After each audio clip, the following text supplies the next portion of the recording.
In this article one will be discussing the Pasha of Egypt Diamond along with giving possibly a rational reasoning behind all of the deaths associated with this object. I suppose the object is very similar to any other thing that humans possess in that it seems to hold a certain collective sentimental value, or statism ideal behind it, or some sort of cultural significance. The Curse of the Pharaohs, also known as the Mummy's Curse, is a legend that claims disturbing the mummies and tombs of ancient Egyptian pharaohs, especially King Tutankhamun, brings bad luck, illness, or death. What is statism? Statism is a political system where the state has a large amount of control over social and economic affairs. I say that statism played a role in this since that the reason behind the poisonings was in order to get the diamond back into the hands of the original territory it belonged to. However, there are those who would insist that this was a curse. However, let us use our rational left side of our brain. The left side of the brain or hemisphere of the brain uses the following. The left hemisphere of the brain is primarily responsible for functions related to language,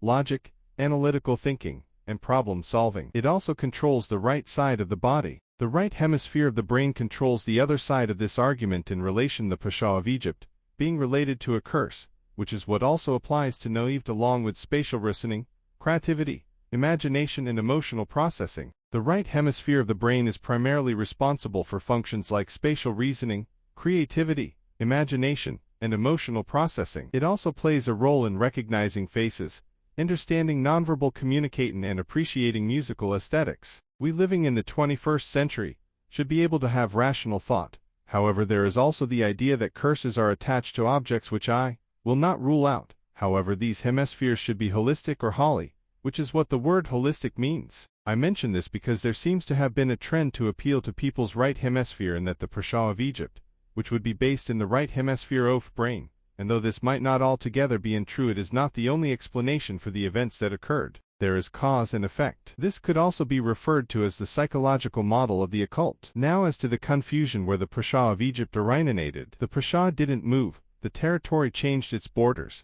and agencies along with various other social economic conditions. This is in relation to the Ottoman Empire administering to Egypt as a province, which is exemplified below. The Ottomans administered Egypt as a province, Ayla, of their empire, Ottoman Turkish Romanized, EYLETIMR. It remained formally an Ottoman province until 1914, though in practice it became increasingly autonomous during the 19th century, and was under de facto British control from 1882. I mention this because there seems to be some confusion as to where the diamond originated. Egypt became part of the Ottoman Empire after the Ottomans defeated the Mamluk Sultanate in 1517, and it remained an Ottoman province, though with increasing autonomy, until 1914.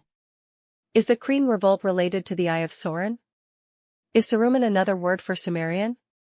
Is the cross-wielding gray-bearded man the inspiration for Gandalf the Grey? Was the Pasha of Egypt at this battle, and if so, has it been at other battles throughout history? What is the etymology of Sumerian? Is it related to a flag of war or cavalry?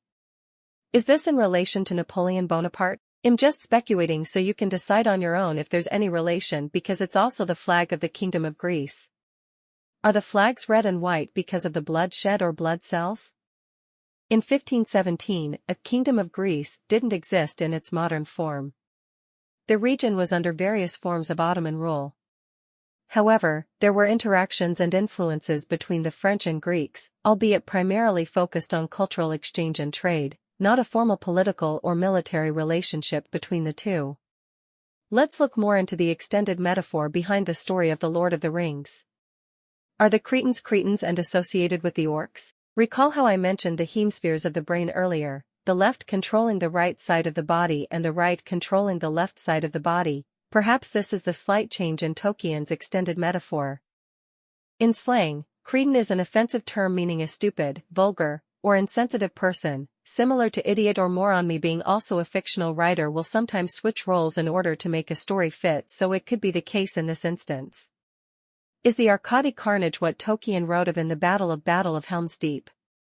Let's now move away from this part of the discussion and discuss the object itself, which is the Pasha of Egypt diamond, which is believed to be of Indian origin, the diamond being a 40-carat octagonal stone. I will list the people who seem to have been affected by this curse, which does not only seem to be linked to generational curses, but this may open a portal for various entities to enter into one's essence.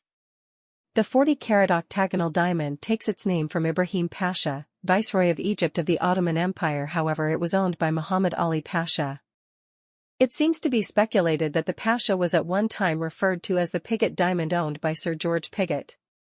Erkut in 1761, Pigott occupied that town on behalf of the East India Company. He returned to England in 1763 with a fortune of £400,000 and was given a baronetcy the following year. One could speculate that this diamond could have been the influence behind J.R. Tolkien's The Lord of the Rings. I would say that this is possible since the diamonds seem to vanish for long periods of time. Also, one should look into the etymology of the word Pasha. The word Pasha, meaning a high-ranking official or governor, originates from the Turkish word Pasha, which itself comes from Old Persian master, and the root of the Persian word shah, king. We will start with Ibrahim Pasha's. Ibrahim Pasha was the viceroy of Egypt who is said to have acquired the diamond for a large sum. Ibrahim Pasha was executed in 1536 despite his relationship with the Sultan, and his property was confiscated. Specifications of the diamond are thus: its weight is 40 carats, the dimensions are 23.5 by 23.5 by 10.81 millimeters, it is colorless, and its weight of rough is unknown. Its current whereabouts are in Brazil or India in a private collection. The diamond was cut to around 36 carats for Barbara Hutton, who did not like the historical octagonal diamond. Another appearance of the Pasha is from Dieulafate in 1874, where there is a drawing depicting an octagonal stone which weighs 40 carats. Shortly after Ibrahim Pasha's death, the jewel was returned to Egypt and acquired by King Farouk, who reigned from 1936 to 1952. King Farouk is said to have collapsed at the Lille de France restaurant in Rome after consuming oysters along with lamb, some proclaiming that the lamb was poisoned by Egyptian intelligence. However, there was no official autopsy conducted. The next person to have owned the Pasha of Egypt was Barbara Hutton, the Woolworth heiress. Barbara Hutton, the Woolworth heiress, is said to have later owned the Pasha of Egypt. Woolworth's daughter was said to have been a tragic and tormented woman. She married an associate of her father's, her husband drinking heavily and cheating on her. After reading in a letter to confirm another mistress, Edna put on her best dress, sat near a window and consumed a lethal dose of poison, her body discovered several hours later by her daughter Barbara.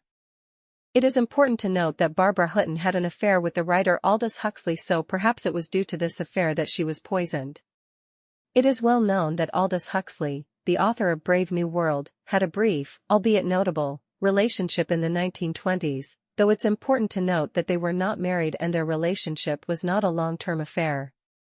Specifications of the diamond are thus: its weight is 40 carats, the dimensions are 23.5 by 23.5 by 10.81 millimeters, it is colorless, and its weight of rough is unknown. Its current whereabouts are in Brazil or India in a private collection. The diamond was cut to around 36 carats for Barbara Hutton, who did not like the historical octagonal diamond.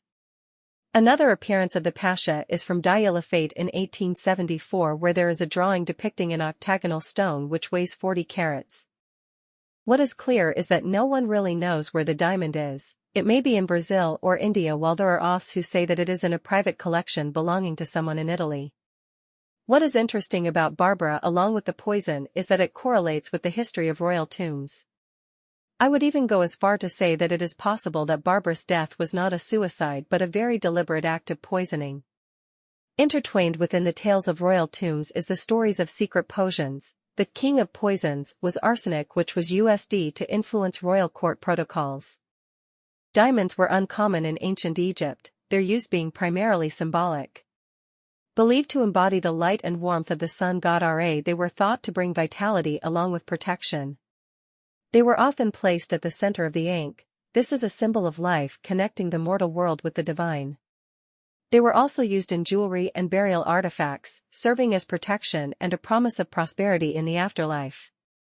Barbara was not the only individual to have seemingly poisoned themselves, however. The youngest of the Woolworth's daughter, who was living the good life at the Plays, had over $683,000 worth of jewels stolen from her, and 5 years after this, Jenny's husband poisoned himself in his office at the Woolworth Fifth Avenue residence. Cairo. In 1926, French Egyptologist Georges Benedite perished after taking a fall outside the tomb. Arthur Mace, a member of Carter's team, suffered ill health after 20 years in the field and had to retire from Egypt. He died in 1928, some say from arsenic poisoning. Jumping to 1929, another of Carnarvon's half-brothers, Mervyn Herbert, succumbed to pneumonia. That same year Captain Richard Bethel, who worked for both Carnarvon and Carter in various roles, died in bed under suspicious circumstances. Months later, his father threw himself out the window of his 7th-floor apartment. His suicide note stated, "I can't stand any more horrors." All these people were somehow connected to the discovery of King Tut, and they all died within 7 years.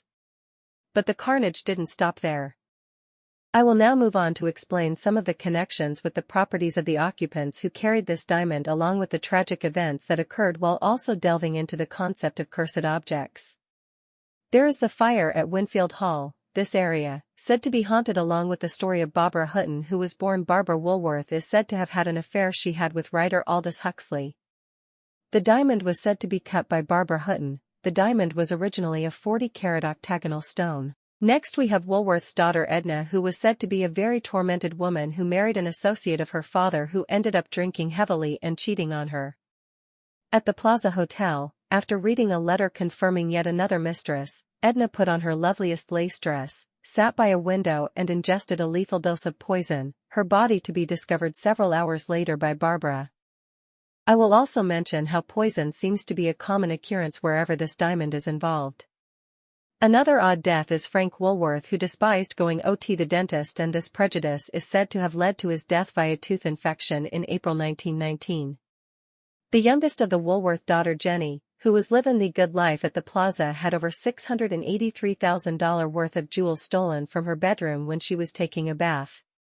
5 years later her husband Wold then poisoned himself in an apparent suicide which occurred in his office at the Woolworth's Fifth Avenue residence. Once more the ring seemed to vanish.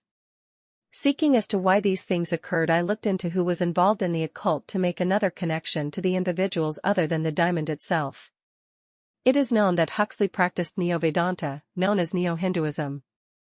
The particular branch of Hinduism that Huxley practiced was Advaita Vedanta, which emerged in the 19th century, which was seen as a departure from traditional interpretations. French Egyptologist Georges Benedict perished after taking a fall outside the tomb. Arthur Mace, a member of Carter's team, suffered ill health after 20 years in the field and had to retire from Egypt. He died in 1928, some say from arsenic poisoning. I will also say that it could also be possible that this diamond was once held by Ramesses II, though it's tough to determine this for certain due to the elusive nature of the diamond. Some of the possible people that may have had contact with the object include Ibrahim Pasha along with King Tut.